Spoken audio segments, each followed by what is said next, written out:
Thank you very much that we have the opportunity, Jan, to have the discussion here. And it is a great pleasure for me and an honor to interview you today. And we met each other about 35 years ago at the logistic fair and exhibition. And then at that day, I worked at a company, a high-tech company, where about 1,200 employees were, and we had about 250 computer workstations. At that time, that turned out to be too much for you, Jan, and you was not able to deliver the software to us in that time. So we didn't do business in that exhibition, but 10 years later, the company did start Baan as well. So let's have a discussion. After that job I did in the logistic world, and I was able to write several books about it. Now, 24 years later and so on, we see just a change. I worked even for the Baan Company some time in these buildings here, and we had then education, the boundary spanner education. Yep. That was, I think, one of the most exciting education we had in that time.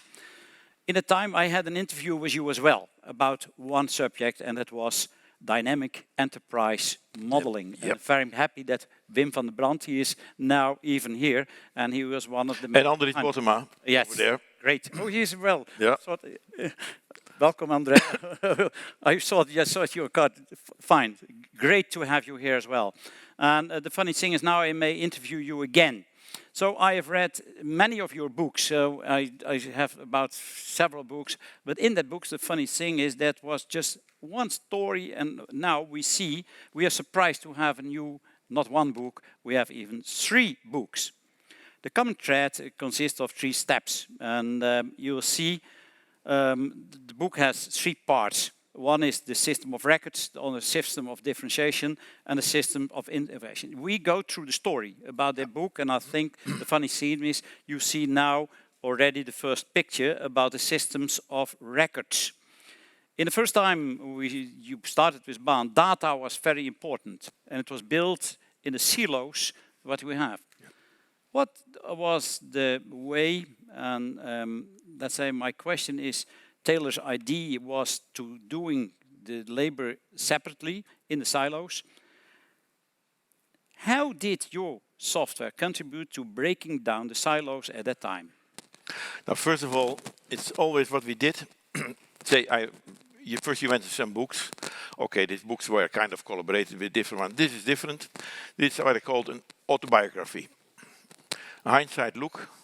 I try to look a little forward, but hindsight look from profit and loss, from nothing being really high, being down, and it's also a little personalized, a lot of personalized element in it. But first, what we came back in 3 steps, and it's more hindsight.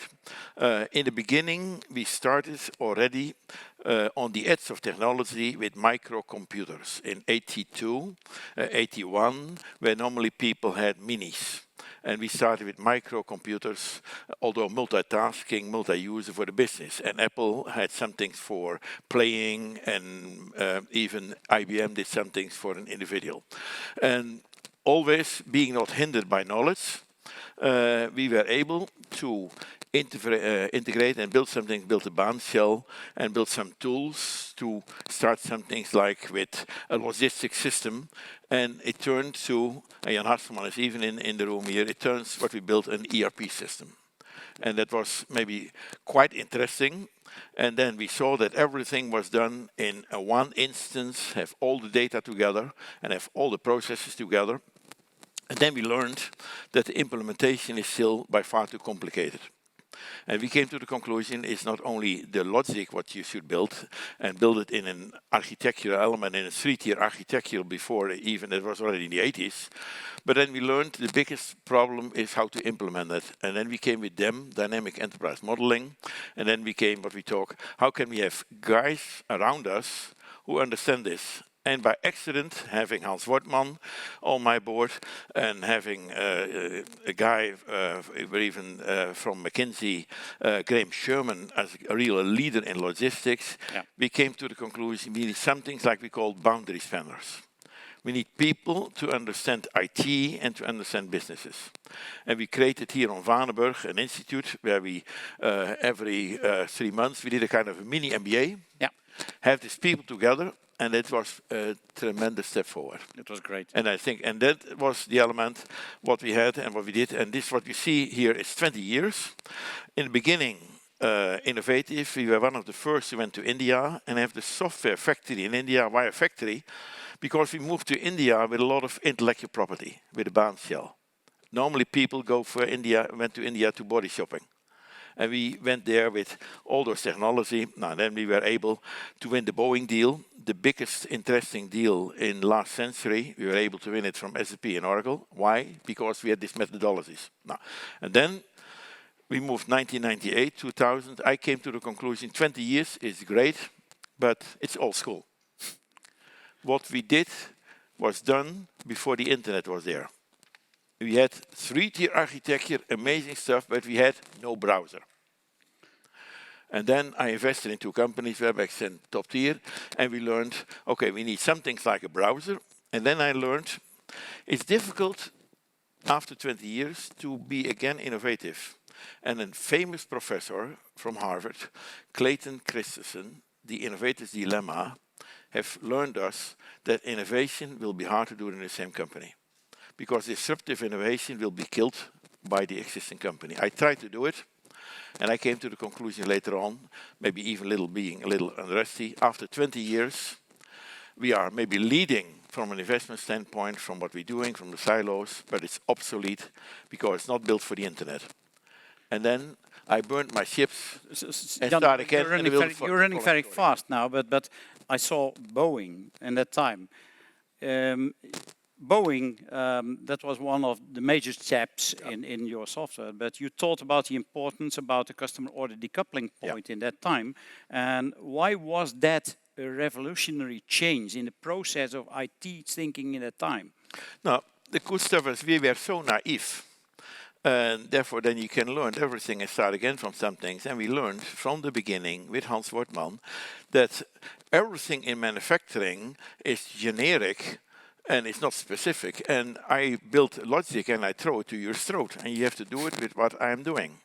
But there are 2 other elements. Means you need also some things like engineer to order, make to order, assemble to order. And we are able to build, with this order decoupling point, to build all those type of manufacturing elements. That was also our win by Boeing. We could do all the flexibility in one instance, totally together. And we destroyed all the times the old, say, source code. Because what is source code is the terrible stuff you can have. Throw it away, build something new. Always what we did is the new product should be twice in functionality and half the source code. And throw it again. And what we do in today's world, even all the many of the source codes of Jan Baan were easy. But in Infor, all those elements of the source code are still there. And there's nothing in the internet, only we have a little the browser. And we are all misleaded with this stuff. But that means elements. Basics are even. Do it again. There are 2 elements what I learned. We should be manufacturers. And even the manufacturer means you have to decouple. And another element is late binding. Do it on the latest moment. What you see nowadays in other companies that is, let's say, building modular systems and things like that, is making it easier. And so the software solutions can help us to bridge the gap between the complex world and the user. So the user and the customer itself, who is needing these materials, how can you help them in the future more and step by step? What is the impact of the customer itself in the system? Before in the past, the customer was never in the system itself. But learn from the car makers. That means but that we learn from our cars. We should be manufacturers, and that means what you see: simplify it. No one has to come under the hood. If you change, you do only the dashboard. That means decoupling, and the perfect is the enemy of the good. And many times it's good enough. Decouple it and optimize it. And if you decouple it, we never decouple, we bring everything, and because we make it monolithic, and we make you dependent from it, you are locked in, and then we change, say what we call sustainable innovation to effective innovation and milking the cow. and then we stay with the old stuff. It means if you decouple, you learn again, you throw it away, and then every time you can adopt the new technology wave. Yeah. And what we see in IT, we have this extremely old technology wave from last century, where 90% of all the data are still transactional oriented, and are still in that wave. Great what you did in that time, and then you went over to the next step. And I think maybe we can change to the next sheet as well, so we can have there more of impact. That's in the time that happened when you went from the Baan world to the Cordys world, that the flow was going, and you may take it in another way, isn't it, Jan? What was happening then at that moment? Now, in the 80s, I was proud that we had a silo. And in the silo, we had everything together. But then we learned, with Boeing, we were able to deliver the most important silo. There have maybe thousands of different silos before, and we built the most important one. We have still many other elements, like a CRM system, like a PLM system, like a warehouse management system, with all the same logic. And then we came to the conclusion, and because I invested in WebEx and Top Tier, what we did there in those days, and with Paul and myself, we were focusing on new stuff. And our idea was to build internet-proven technology and take this in the slipstream of Baan. But we failed a little because we were able to adopt this. Therefore, later on, I quit and did it again. But I came to the conclusion, in those days, everything should be internet-oriented, means browser-based, and everything should be end-to-end business process. End-to-end. Take all the because we had dynamic enterprise modeling, and with dynamic enterprise modeling, we are already able to describe our silo, and we use the technology to describe the end-to-end business processes. What Porter means operational excellence. It's not only operation excellence. Today we see more and more that the customer, let's say, is important in the whole flow. And what is your opinion about the customer for the future flow for the company itself? Now, first of all, we were able in Baan a little to take the customer involved and take a generic and specific, but we did it only for a silo. In the second wave, we were looking to have the enterprise end-to-end, and looking to the enterprise to end-to-end solutions, where even today is not the case, but we, even in this wave, there is zero for the supply chain. There is no supply chain. What we do is only we take our inbound processes, and we can do a little maybe B2B, a little. Yeah. But now, that means not a customer, not the end customer. It's only a part of your ecosystem. But it was already so useful if you can have the process-centric. But then we learned in the second stage of the internet, because it was the first place of the internet, browser-oriented, there was no big data, there was no machine learning, there's no IoT, all those elements. There's no Kubernetes, the containerization. It was the first wave of the internet where you hope that the enterprise is okay. Now, in the second wave of the internet, there is consumer base. We had Netscape, but Netscape is killed by Microsoft. It was beautiful technology, skilled. Because when the browser came to communicate with humans. And then we moved with the browser, Facebook, etc., in the wrong direction. We communicate with humans, but we're not communicating with enterprise.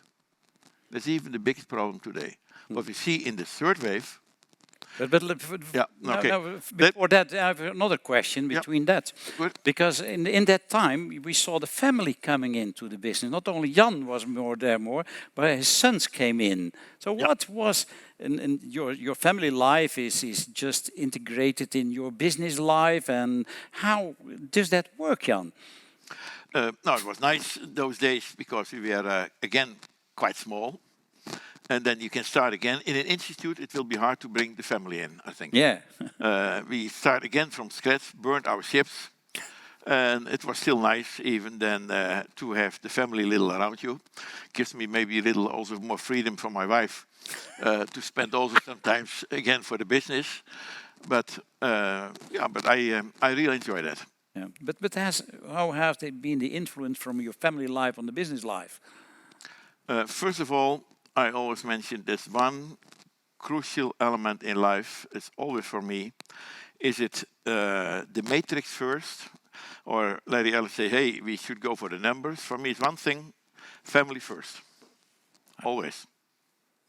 Although my wife does not always agree with that, maybe, but still, but I think still, and try to avoid to become a workaholic. It's more try to work smart than to work hard, and that means it, and that have given me also a little the flexibility at home, even to be decoupled from your business. Yeah, great. And nowadays, your sons are working in the company and are taking up to the third step, I think, so Yeah. the Vanenburg. So it's morely, you are more, let's say, what's your position now, Jan? Oh, that's quite simple. It's my position on behalf of the family. I'm only responsible for the shareholder. That means I have not so much authorization. They do not inform me so much, but still every door is open. Yeah. What I do, try to do a little bit. This one, say, okay, bring it in. That was also one of the reasons maybe for bringing some things on paper, maybe to learn the lessons from the past, and I hope that I can facilitate them a little, because it's real joyful to do this. Of course. It's not so difficult. It's not rocket science what we do. It's easy to learn. It means if you are years in the business and all this new IT stuff, it's not going so dramatically. It's absolutely not rocket science. It's step by step to improve the business. And I think that's good. Therefore, it's also one of the elements to bring this also to them. Yeah. And the lessons learned. What we see here nowadays, I think this is the whole package of lessons learned. And what would you say? Because I've read about several lessons you learned, and you brought that already into publication. And there were 7. I don't read them now all, because you can read them later on, and that's much better. But what is from the 7 lessons, I've seen them, what is the lesson, what is in your opinion the most important lesson for today? Learn your limitation. And it's still, when I was young and dropped out, I have to work hard to learn my management skills, and you try always to be better, etc. But when I started my entrepreneurial life, I came to a surprising conclusion that if you look around you, there are many people, easy to find them. If you know yourself, it's easy to find something twice better than yourself. That's not so complicated. And the good stuff is, you have to pay them half of the salary what you collect. It's still 4 times more effective. That is so easy to delegate. And that means entrepreneurs are lazy. Entrepreneurs are never busy. You have time enough. You have to. It means, and if you delegate, also we learned, we did it with the 3 I's. We learned a little that, okay, unfortunately we have to deal with intelligent people. That's already a problem enough. If you try to make these intelligent people a little innovative, then you hope that it makes sense. But these innovative people are sometimes a little so introvert. And how to deal it, that means if you can even facilitate them a little to take initiatives, then it makes you 2 times stronger. But that's the biggest problem. If you do this one, then you have to introduce, it's better to ask for forgiveness than for permission. I know. And that's the most crucial part. Yeah. Give them 100% of the freedom. Delegate 100%. It makes your life so easy. If something's coming in, and you delegate it, and goodbye. And it's always something to do for an entrepreneur. But not so many things make sense. But only a few things can be happen. But then the third one is maybe the most important one. If it is for us as individuals, for me, then you have a problem. That's the third one is integrity. Bring it together, but then also, what you talk is what you should even show there. And that means, how to delegate and bring this stuff there. It was great, because in the time when we have the boundary spanner education, that was one of the 3 pillars for that education. And in the time we see now the third step in the system of innovation, how could people innovate with this type of software solutions, and what are they needed to do such a thing? But the problem is innovation. What the crucial part is, we are not innovative in our industry because we are milking the cow. We are taught by the ratio and by the numbers, by RONA, return on investment, and all those other stupid stuff is what we're bringing to the elements. And innovation has no chance. Why? Because it takes a while. If you're real innovative, you're disruptive. And what we learn now, and it's maybe the third wave, what was hard maybe in the second wave, you are too early, and you have this stuff, and you do not offer already with your new stuff what can be adopted. I learned now for the third part, disruptive innovation means that you take totally new technology, what you deliver in a market where you have not yet the non-consumers. That means this market will increase tremendous, but they're not yet there, but no one is waiting for you. Look to Salesforce. Was a little an innovative company compared to Apple, to Oracle. Bring new stuff, but but even today have a nice cloud, but it's even CRM. And even today are not replacing ERP. Why? It's disruptive, and you cannot do it. Now, what we did, and I focused tremendous on a few companies, Solvay, Valeo, what we did here, our friends here, we put everything of us in. And before we have a product, we do it in projects. And then we do it with totally new waves of technology, and we bring it in, and then we overcome this problem of disruptive innovation where you first go below. We take the core of the core with new technology. Now, and it helps us maybe with our 44 years of experience, but also now, because it's now so simple, I do it 10 times faster. Why? In Baan's time, we have thousands of people to build it, and we have not these tools what we have today. Today, if we take all of IT, with all the stacks and everything we did, we came from all the years, on the end it's now only IaaS, Infrastructure as a Service. You have maybe only 3 companies. It's Google, it's Microsoft, and it's maybe Amazon. Now, Amazon is maybe a retailer, okay, fine. If you look, Microsoft, in my opinion, they understand a little more the individual player. Google has the data. If we take infrastructure as a service from Google, we do it 10 times faster, 10 times cheaper, but we bring one element to it, it's the business. Jan, I can come to the final question. So, you are using the term wisdom. And I thought that the steps from the past, nowadays and the future, wisdom, I've seen the definition of it, is the ability to contemplate and act using knowledge, experience, understanding, common sense and insight. Who would you interpret that for you? Now, for me, on the end, we have business. And on the end, we have, and Jan mentioned already, is the job to be done. And the job to be done is the latest moment in the supply chain. Maybe it is the next hour. Now, in the past, we had a silo. And we built relational data, and we had data. In Baan's time, we are kings in data, relational data.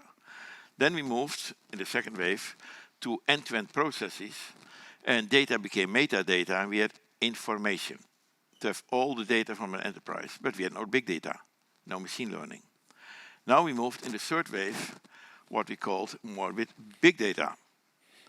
And then big data is becoming knowledge.